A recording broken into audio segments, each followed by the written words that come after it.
എല്ലാവർക്കും നമസ്കാരം. കഥേമമ്മയുടെ ഇന്നത്തെ അധ്യായത്തിലേക്ക് എല്ലാവർക്കും സ്വാഗതം. ദേവരാജനായിട്ടുള്ള ഇന്ദ്രന്റെ പ്രൗഢി കാണിക്കുന്ന നിരവധിയായിട്ടുള്ള അടയാളങ്ങളുണ്ട്. അതിൽ ഒന്നാമത്തേത് അദ്ദേഹത്തിന്റെ സാമ്രാജ്യമായിട്ടുള്ള സ്വർഗം തന്നെയാണ്. രണ്ട്, അദ്ദേഹത്തിന്റെ വാഹനം. നമ്മൾ വീട് കഴിഞ്ഞാൽ പിന്നെ ഏത് വണ്ടിയാണ് ആൾക്കുള്ളതെന്ന് നോക്കുക ഇന്നത്തെ കാലത്ത്. അതുപോലെ തന്നെ അദ്ദേഹത്തിന് സ്വർഗം എന്ന് പറയുന്ന ഒരു കൊട്ടാരമുണ്ട്. അദ്ദേഹത്തിന്റെ വാഹനവും വളരെയധികം പ്രസിദ്ധനായിട്ടുള്ള ഐരാവതം എന്ന് വിളിക്കപ്പെടുന്ന ഒരു ആനയാണ്. ആ ഐരാവതത്തിന്റെ പുറത്താണ് ഇന്ദ്രന്റെ സഞ്ചാരം. അപ്പോൾ അദ്ദേഹത്തിന്റെ കയ്യിലുള്ള വാഹനം ഒക്കെ മഹത്വമുള്ള ഒന്നാണ്. അദ്ദേഹത്തിന്റെ താമസ സ്ഥലം ഏറെ മഹത്വമുള്ള സ്വർഗ്ഗമാണ്. അദ്ദേഹത്തിന്റെ പൂന്തോട്ടത്തിലാണ് പാരിജാത വൃക്ഷം നിലനിൽക്കുന്നത്. അദ്ദേഹത്തിന്റെ നൃത്തം ചെയ്യാനാണ് അപ്സരസുകളുള്ളത്. അദ്ദേഹത്തിന് പാട്ടുപാടി കൊടുക്കാനാണ് ഗന്ധർവന്മാരുള്ളത്. ഇങ്ങനെ എല്ലാത്തിൻ്റെയും ഏറ്റവും നല്ല ഒരു കളക്ഷനുള്ള ആളാണ് ദേവേന്ദ്രൻ. അപ്പം അങ്ങനെ നോക്കുകയാണെങ്കിൽ അദ്ദേഹത്തിൻ്റെ ആയുധവും ഏറ്റവും മഹത്വം നിറഞ്ഞ ഒന്നാവണമല്ലോ. അങ്ങനെയുള്ള ആ ദേവേന്ദ്രൻ്റെ ആയുധമായിട്ടുള്ള വജ്രായുധത്തെക്കുറിച്ചാണ് ഇന്നത്തെ ഈ അധ്യായത്തിൽ നമ്മൾ സംസാരിക്കാൻ പോകുന്നത്. ഇന്ദ്രനെ വധിക്കാനൊരു മകൻ വേണം എന്നുള്ള ഒരു അമ്മയുടെ പ്രാർത്ഥനയിൽ നിന്നുണ്ടായിട്ടുള്ള ഒരു അസുരനാണ് വൃത്രാസുരൻ.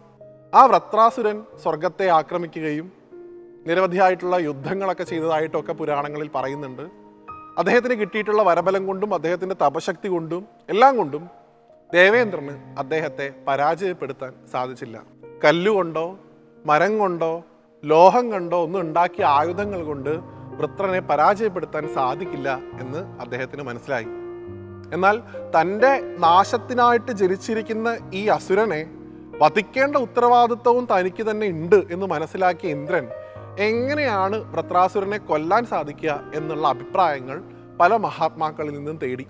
അപ്പോഴാണ് വിശ്വകർമാവ് പറയുന്നത്, വജ്രായുധം എന്ന് പറയുന്ന ഒരു ആയുധം ഉണ്ടാക്കി അതുകൊണ്ട് ഇദ്ദേഹത്തെ കൊന്നു കഴിഞ്ഞാൽ പിന്നെ നമുക്ക് ബുദ്ധിമുട്ടൊന്നും ഉണ്ടാവില്ല.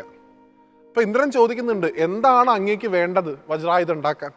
അതിന് വേണ്ട എന്തൊക്കെ സ്വർണം വേണോ, പവിഴം വേണോ, മുത്ത് വേണോ, രത്നങ്ങൾ വേണോ, എന്തൊക്കെയാണെന്ന് വെച്ചാൽ കൊട്ടാരത്തിന് എടുത്തോളൂ. എത്രയും പെട്ടെന്ന് ആ ദിവ്യായുധം എനിക്ക് ഉണ്ടാക്കി തരണം എന്നാണ് ഇന്ദ്രൻ പറഞ്ഞത്. അദ്ദേഹം പറഞ്ഞു, അല്ലയോ ഇന്ദ്ര, ഇങ്ങനെ എളുപ്പത്തിൽ ഉണ്ടാക്കാൻ പറ്റിയിട്ടുള്ള ഒരു ആയുധമല്ല ഈ വജ്രായുധം എന്ന് പറയുന്നത്. അതിന് അത്യന്തം താപസനായിട്ടുള്ള ബ്രഹ്മബോധമുള്ള ഒരു മഹർഷിയുടെ എല്ലാണ് വേണ്ടത്, നട്ടെല്ലാണ് വേണ്ടത് എന്നാണ് പറഞ്ഞത്. അപ്പം അങ്ങനെയുള്ള ആരാണുള്ളത്? ഇതൊക്കെ ചോദിച്ചാൽ ആരെങ്കിലും തരുമോ? അദ്ദേഹത്തിൻ്റെ ജീവൻ അതോടുകൂടി പോവില്ലേ?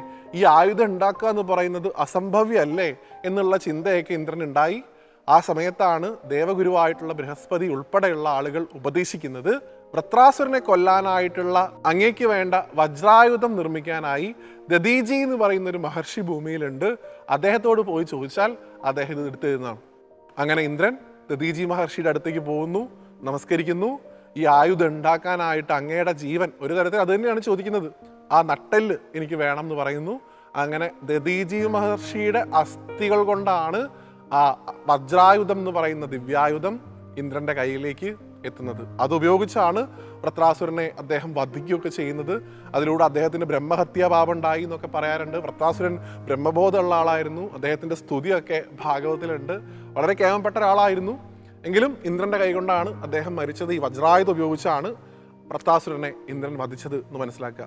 ആ വജ്രം ഉപയോഗിച്ചാണ് വൃത്രാസുരൻ തടവിലാക്കിയിരുന്ന ജലത്തിന്റെ ദേവതമാരെ, നദികളെ ഒക്കെ തന്നെ ഇന്ദ്രൻ സ്വതന്ത്രരാക്കിയത് എന്നുള്ളൊരു വ്യാഖ്യാനവും വേദത്തിൽ, പ്രത്യേകിച്ച് ഋഗ്വേദത്തിലൊക്കെ നമുക്ക് കാണാൻ സാധിക്കും.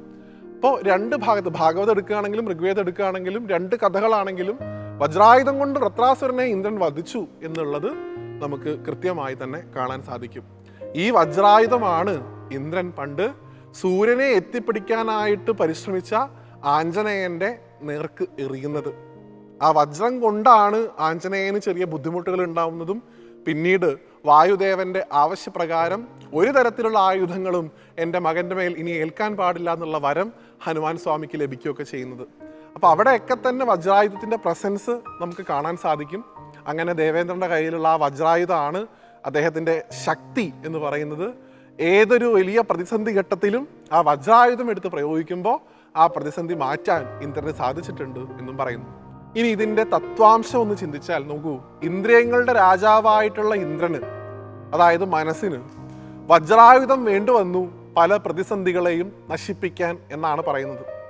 അതിൽ നിന്ന് നമ്മൾ എന്താണ് മനസ്സിലാക്കേണ്ടത്? ഈ വജ്രായുധം എന്ന് പറയുന്നത് മനസ്സിൻ്റെ ചിന്താശേഷിയാണ്, അല്ലെങ്കിൽ വിവേചന ബുദ്ധിയാണ്. ഇത് ചെയ്യണം, ഇത് ചെയ്യണ്ട, ഈ രണ്ട് തിരഞ്ഞെടുക്കലുകളിൽ ശരിയായിട്ടുള്ളത് എടുക്കണം എന്നുണ്ടെങ്കിൽ നല്ല വിവേചന ബുദ്ധി വേണം, നല്ല ചിന്താശേഷി വേണം. ആ ചിന്താശേഷിയാണ് വജ്രായുധം. ഇന്ദ്രനാകുന്ന മനസ്സിന് ഓരോ സന്ദർഭങ്ങളും ജയിക്കണം എന്നുണ്ടെങ്കിൽ ആ ചിന്താശേഷി കൂടി വേണം എന്നാണ് വജ്രായുധത്തിൻ്റെ കഥയിലൂടെ ഇന്ദ്രൻ അല്ലെങ്കിൽ ദധീചി മഹർഷി നമ്മളെ പഠിപ്പിക്കുന്നത്. എപ്പോഴൊക്കെ നിങ്ങളുടെ കയ്യിൽ വജ്രായുധം ഉണ്ടോ, അതായത് നല്ല ചിന്താശേഷി ഉണ്ടോ, ആരൊക്കെ നമ്മുടെ സ്രോതസ്സുകളെ കൊണ്ടുപോയി തടവിലിട്ടാലും അതിനെ മോചിപ്പിക്കാൻ നമുക്ക് സാധിക്കും. അതുകൊണ്ട് എപ്പോഴും ഒരു വജ്രായുധം ചിന്തയിൽ സൂക്ഷിക്കുക. ആ വജ്രായുധം പ്രയോഗിച്ചുകൊണ്ട് നമുക്ക് നേരെ വരുന്ന മുഴുവൻ പ്രതിബന്ധങ്ങളെയും തരണം ചെയ്തുകൊണ്ട് പുരുഷാർത്ഥങ്ങളായിട്ടുള്ള ധർമാർത്ഥ കാമോക്ഷങ്ങളിലേക്ക് സഞ്ചരിക്കാൻ നമുക്ക് ഓരോരുത്തർക്കും ഭഗവാന്റെ അനുഗ്രഹം ഉണ്ടാവട്ടെ എന്ന് പ്രാർത്ഥിക്കുന്നു.